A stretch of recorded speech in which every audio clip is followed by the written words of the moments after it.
کون کہتا ہے یہاں ملیٹنسی ابھی جنگلوں میں ہے؟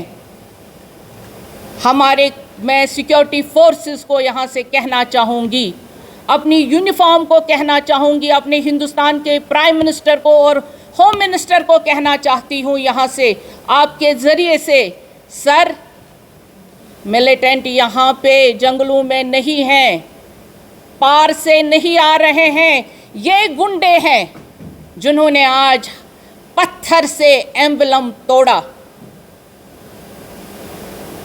ان کو ڈھونڈیے، ان کو نکالیے باہر، ان پہ پی ایس سے لگائیے۔ یہ ابھی بھی ماحول کو خراب کر رہے ہیں۔ پیس، حضور صلی اللہ علیہ وسلم کا عید میلاد النبی لوگ خوشی سے یہاں منانے آ رہے تھے، صبح سے دعاؤں کی مجلس، اور بنا پالیٹکس کے ہم نے یہاں پہ کس طرح سے اوپن درگاہ شریف کو کیا، اس کا صلہ یہی ہے۔ اگر یہاں عمر عبداللہ کا لگا ہوا تھا، کیا اس پہ بھی یہی کرتے یہ گنڈے؟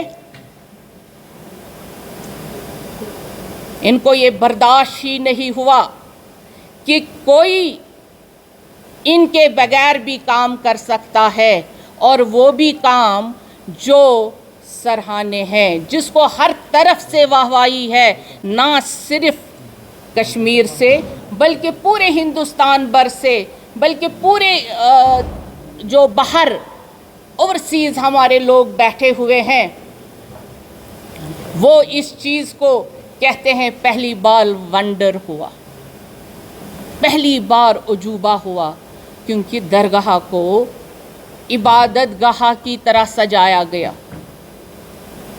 رسول اکرم صلی اللہ علیہ وسلم کی درگاہ کو درخشان نے رات دن کر کے، کوئی چھٹی نہیں، کوئی کام نہیں، اور کوئی کرپشن نہیں، کوئی پالیٹکس نہیں، اس کو سجایا۔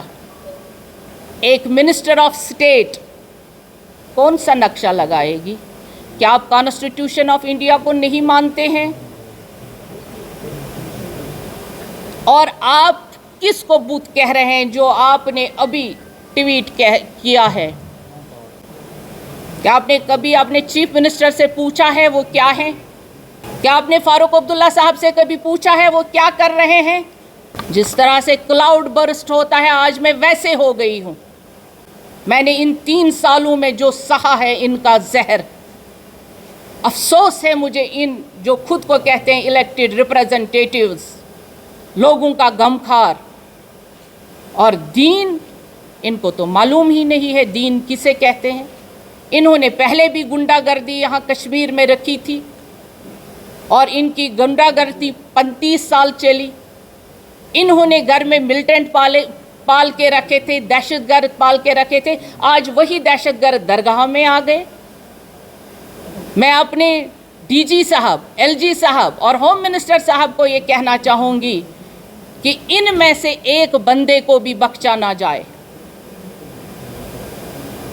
یہ ابھی بھی ویسے ہی آوارہ گرد گھوم رہے ہیں یہاں پہ جیسے پہلے تھے۔ انہوں نے تباہ کیا ہے امن اور خوشی کو، ان کو کبھی خوشی راس ہی نہیں آتی، ان کو دوسرا انسان برداشت ہی نہیں ہوتا ہے۔ مجھے افسوس ہے ایسی پارٹی پہ، مجھے ایسے لوگوں پہ افسوس ہے جو کل تک آپ صبح بھی دیکھیے، پرسوں کا منظر دیکھیے، لوگوں کو ان کو اسی دن سے پریشانی ہو گئی کہ یہاں پہ 42 ایئرز کے بعد اس قدر کام ہوا جموں کشمیر وقف بورڈ میں، اور ان کے دلوں پہ بہت سارے کھنجر لگے، اور ابھی ان کے زخموں سے خون ہی رس رہا تھا، اور انہوں نے ایسا واقعہ کیا۔ ہم درگاہوں کو سجا رہے ہیں، اور یہ ہمارا کام ہے، ہم رکیں گے تھوڑی۔ لیکن افسوس ایسے لوگوں پہ، یہ خود کو کیسے بولتے ہیں ہم ریپریزنٹیٹیوز ہیں، ہم نے کانسٹیٹیوشن کا حلف اٹھایا ہے، یہ تو ریپریزنٹیٹیو کہلانے کے لائق ہی نہیں۔ میں نے آپ بھائیوں کو تکلیف دی اس لیے کیونکہ ان کو معلوم ہونا چاہیے کہ انہوں نے آج